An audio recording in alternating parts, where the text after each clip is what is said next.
Hi everyone, we're going to try this again. I apologize for those who joined us live on the Zoom call tonight. Our download and upload speeds on our Wi-Fi network to this evening are akin to a 1998 dial-up, so I'm not sure what's going on. But we're going to try this way and load it up onto our YouTube channel so you can check it out. So our unit leader orientation, we talked about our Sunday check-in procedures, right? We're asking folks to check in at 1 o'clock as our check-in time. Troops can start gathering at 12:30.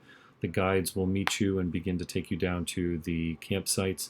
At the time that the guides are taking the troop down to the campsites, we'd ask the scoutmaster or the troop leader of the week to please bring a roster down to the office and check in with me, and we will take care of any registration questions and make sure that we have the scouts that are in attendance on Sunday match the registration that we're expecting. At the same time, the guides will take the rest of the troops to the campsite with their medical forms, and that will enable the med checks to begin even if you are not yet back from the office. I talked a little bit about the fact that troops can use may use a vehicle permit for one vehicle to transport gear and trailer to the site. It really needs to be just one vehicle at a time per troop. Some of you are sharing sites, and so therefore there's going to be two vehicles headed to that site. And with all the rain we've gotten recently, there just is not enough room for vehicles to go around others by going into fields or anything like that. In fact, I really, really need you to stress to any drivers that are coming to camp on Sunday that they absolutely cannot go off the roads. They cannot go into any of the fields. They cannot drive into the campsites. We have a very muddy camp right now because of the just incredible amounts of rain that we've gotten in this last month or so. And so we need everybody to stay on the roads. And you can bring your park trailers. Your trailers can come in. They can be parked at the site, at the entrance to the site. Do not take the trailer into the site, but keep it at the entrance to the site, but just clear of the road so that emergency vehicles can get past and get into the campsite as needed. In terms of our COVID protocols, we were able to reduce those, lighten those up a lot in reflection of what the changes that have been happening, particularly in New York State, and the high number of vaccination rates that we have in the state. Our COVID protocols are posted on the website as of June 18th. Those are still in effect. The COVID-19 vaccination is strongly encouraged for all eligible participants. We really think that that's the most critical way to ensure that COVID does not find its way into the camp and interfere with our program and the scouts' opportunity to have a good week at camp. The pre-camp COVID-19 testing is not required anymore. That was something that was briefly going to be required by New York State and the CDC. That is no longer required as long as the individual is asymptomatic. In other words, they are showing no symptoms.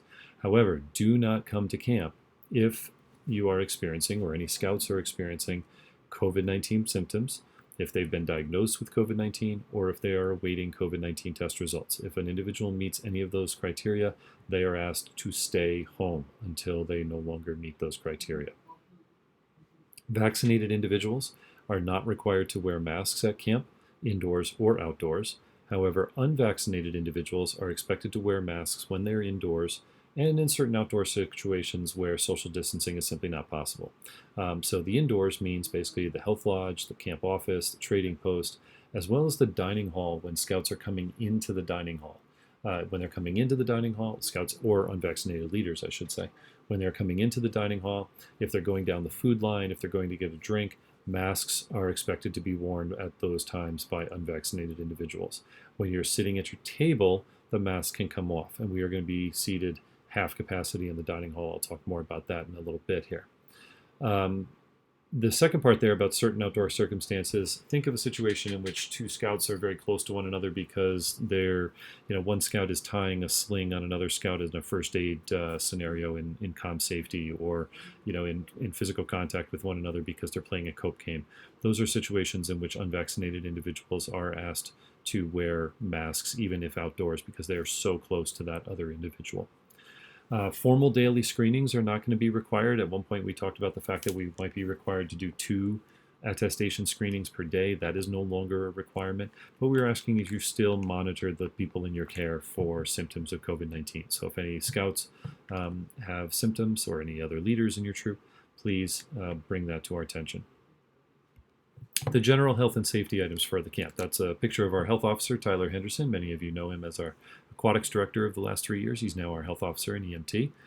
Some health and safety items. We strongly encourage all persons to use the buddy system when in camp, right? People need to travel in pairs or more from one place to another. Certainly scouts, but even adult leaders are encouraged to use the buddy system as well. We have a sign-in, sign-out system, so when you leave a program area or leave any other area, you sign out, and then when you get to the next place you're going, you sign in. This is the book that is in every program area that the scouts are expected to follow, and helps us to keep track of where they are and where they've been. For our emergency procedures, we have 2 sirens that we'll be using during the week at camp, potentially. One is the siren, the basic siren that goes off 3 times a day at 7 o'clock, 12 o'clock, and 5 o'clock. If it goes off at those times, it will go off for just about 5 seconds, and that's just a test of the system. If, however, you hear that siren go off for a minute or longer at any time during the day, that is an alert that we need to assemble the camp, and we need to do so swiftly but safely, so no running.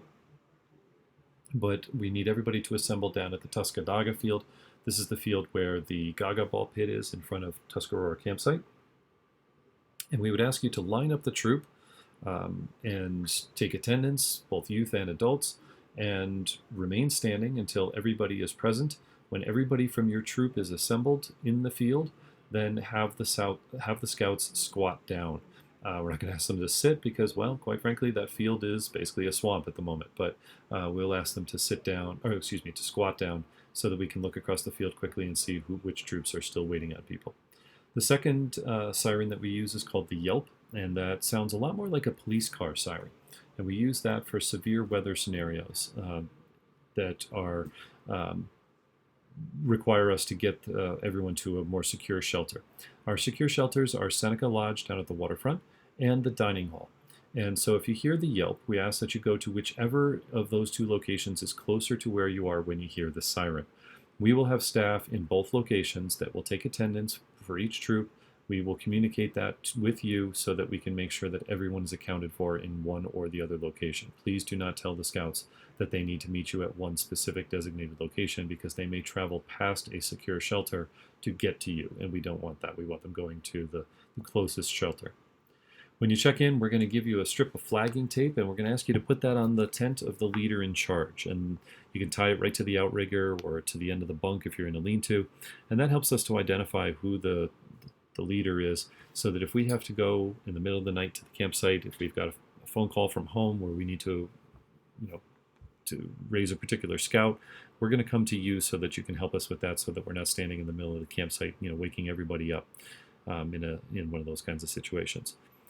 AEDs, we have 3 automatic defibrillators, the external defibrillators, and those are located in the camp office, at the ice house, which is the guard station down at the waterfront, and in the truck that Tyler drives around as the health officer. He has one in his possession at all times.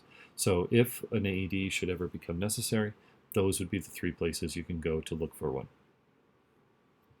Continuing with our safety ideas here, wristbands. Each adult leader that has been checked out and cleared will be issued a wristband, one of those silicone wristbands for the week. It's gold. That says that you've been checked in.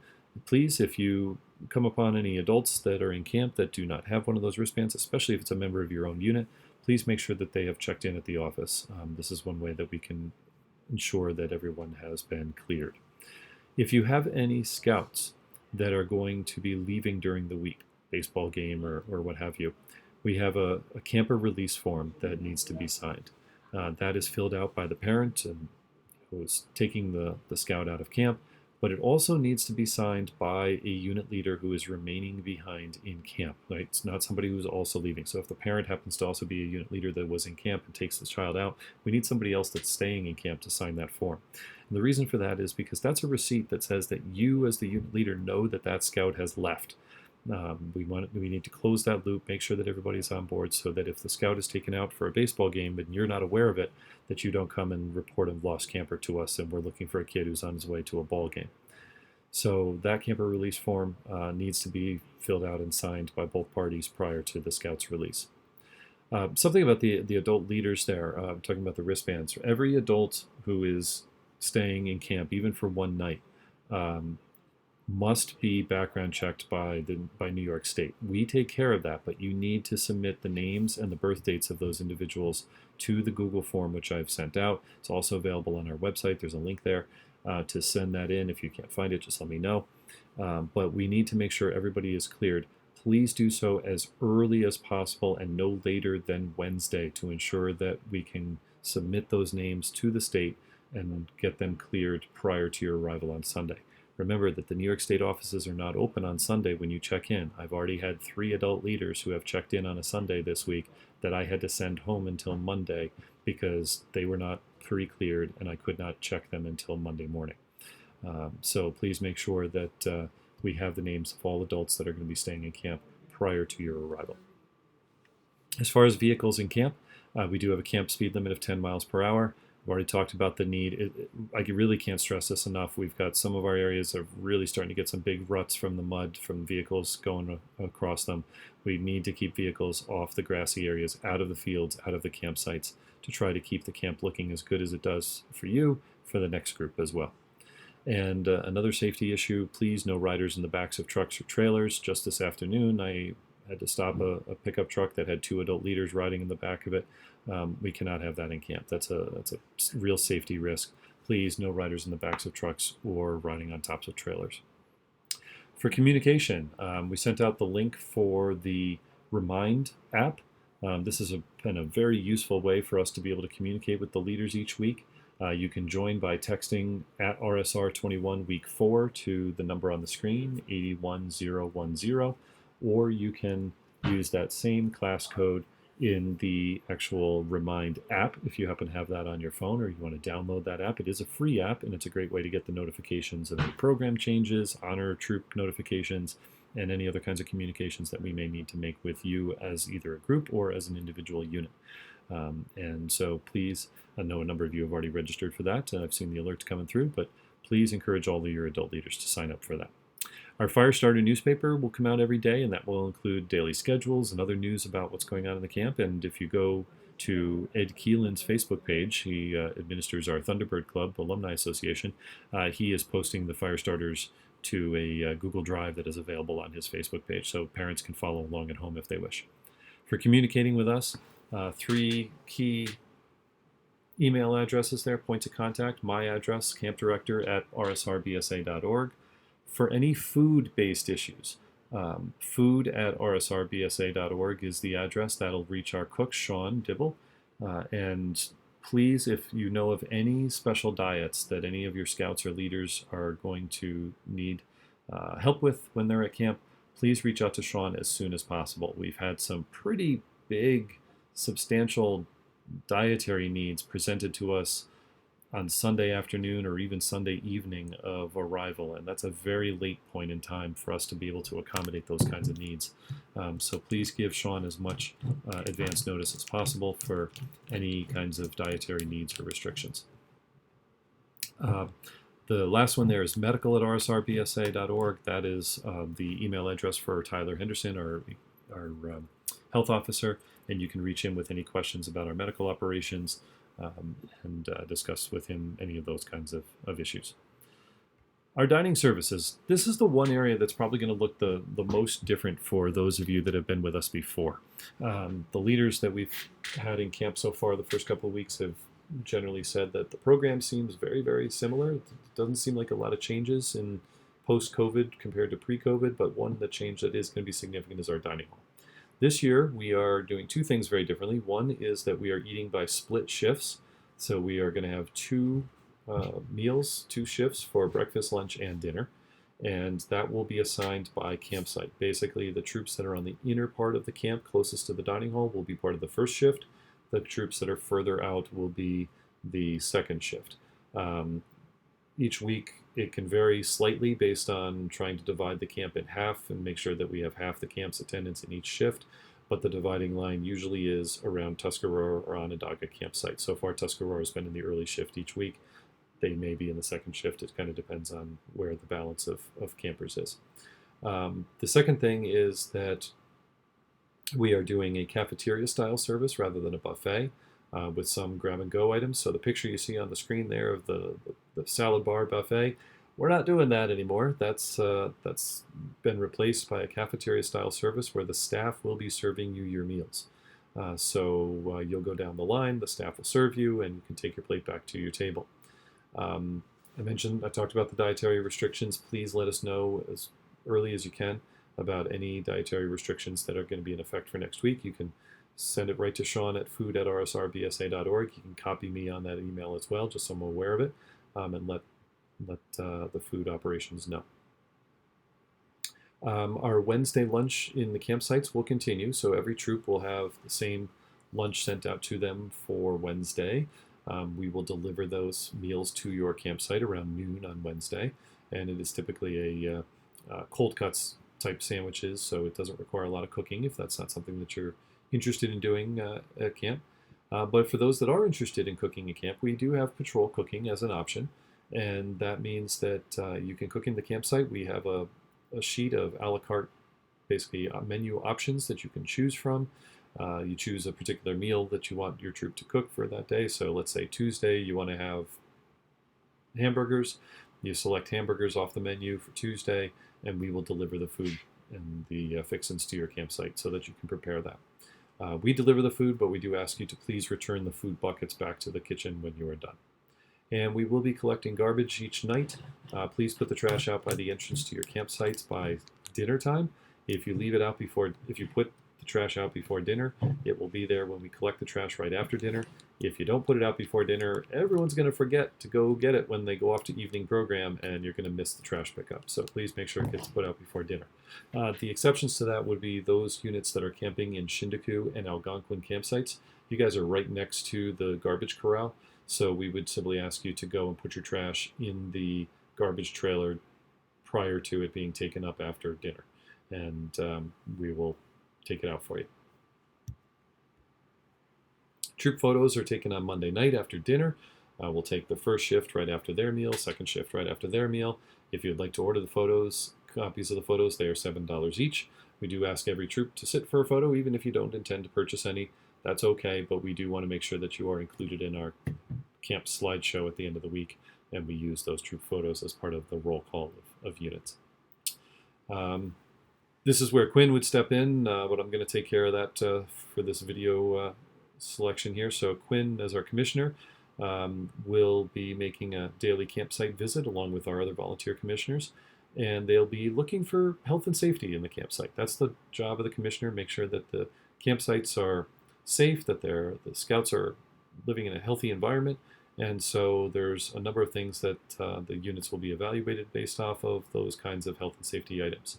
The top score each day will be given the honor of the honor troop. One thing that we're doing a little bit differently, because of the split shifts, one of the things we wrestled with for a while is it made it very difficult to figure out how to do flag raising and retreat for the whole camp, and we decided that we're just not able to do it for the whole camp.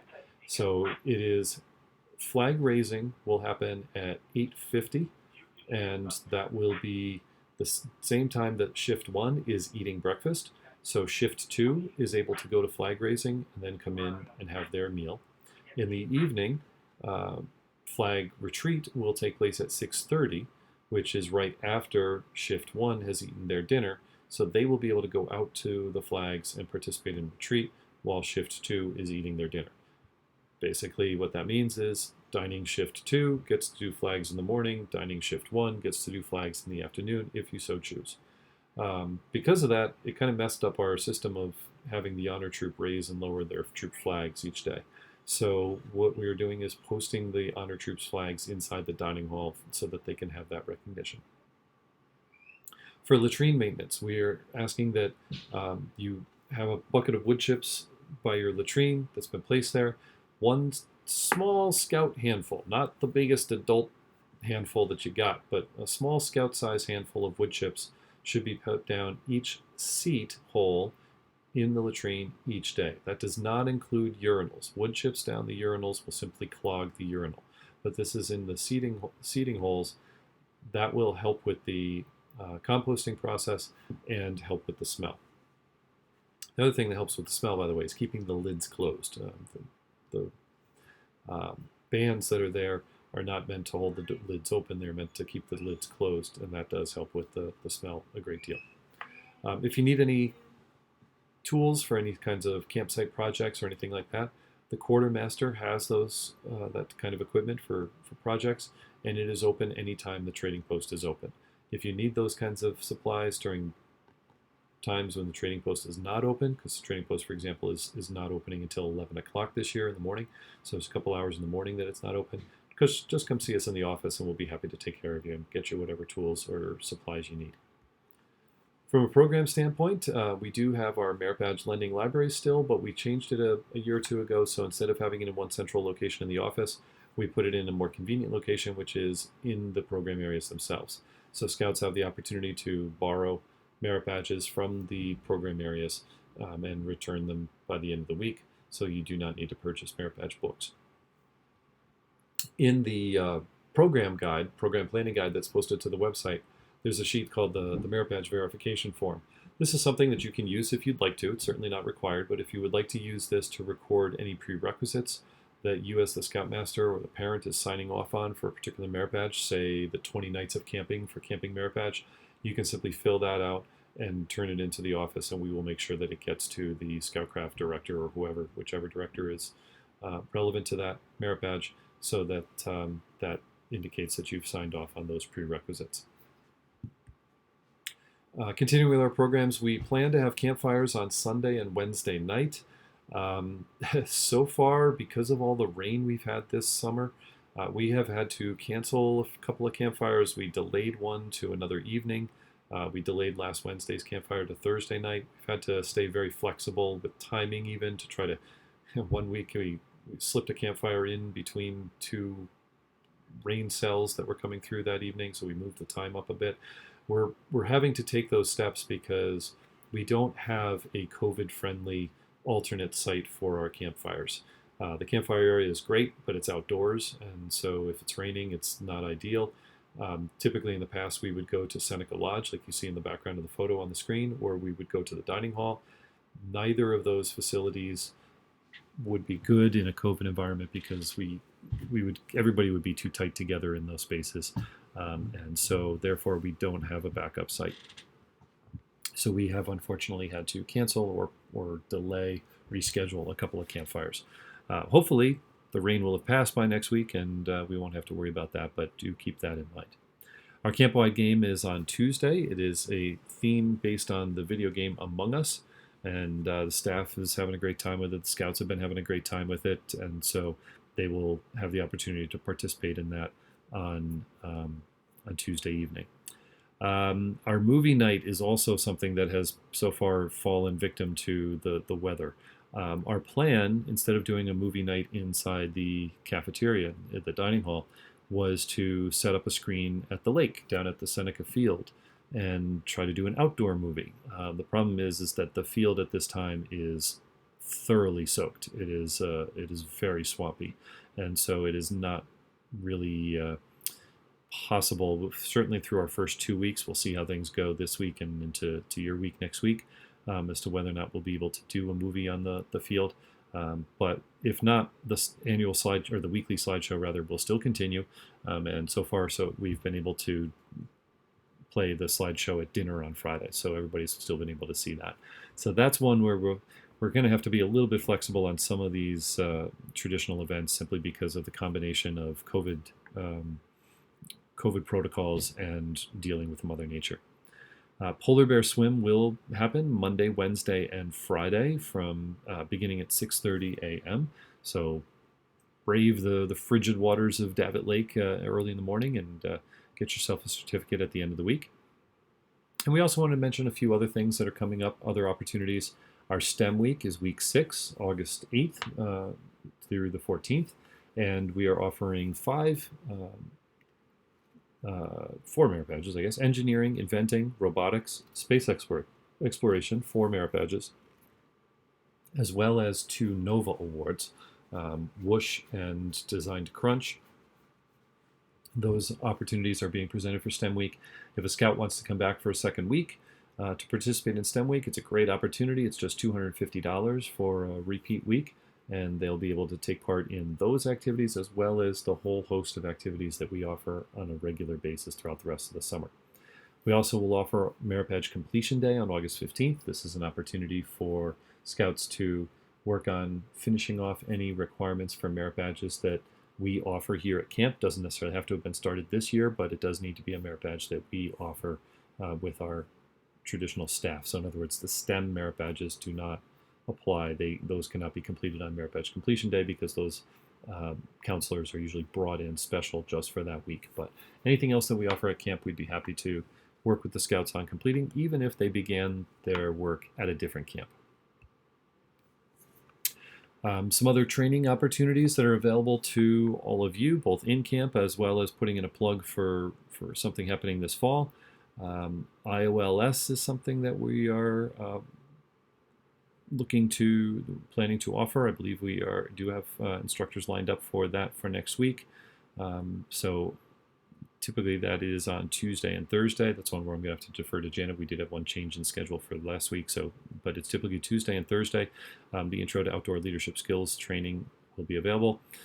We may also have some training in Scout Book, depending upon the availability of that instructor who comes from off-site to offer that for us. Wood Badge is something that we just want to put a plug in for September 17th to 19th and October 23rd, 24th at Camp Waukpamini. Council will be offering a Wood Badge course, which is fantastic training for adult leaders. And while it uses the scouting model, scouting scenarios, it's a good training for leadership for any kind of operation. Even the business community can benefit from the Wood Badge training. And just want to put a plug in for aquatic supervision is on the schedule. It is something that you can sign up for as an adult, and it contains 2 courses, swimming and water rescue, as well as paddlecraft safety. They're each about 2 days of that time, so it's an afternoon time slot at the waterfront, and it runs Monday through Friday, and you can complete both of those trainings, swimming and water rescue and paddlecraft safety. Adults can sign up for programs such as this. They can sign up for aquatic supervision, mile swim, snorkeling, BSA lifeguard, BSA stand-up paddleboarding, COPE. These are all activities that adults are welcome to participate in as well. And you would sign an adult up for these activities the same way you sign the scout up for their merit badges. If you go to that adult's listing in the roster in your Blackpug account, and underneath the individual's name, select the update information. You can schedule them for one of those programs the same way you scheduled the youth for their merit badge programs. So this was perhaps not the way that we intended to share this information with you this week, but I hope that it helps. If you have any questions at all about any of the plans for next week, please don't hesitate to reach out to us. We could do we can also plan on doing a quick get-together on Sunday night after dinner if there are any additional questions that were not addressed by this little video here.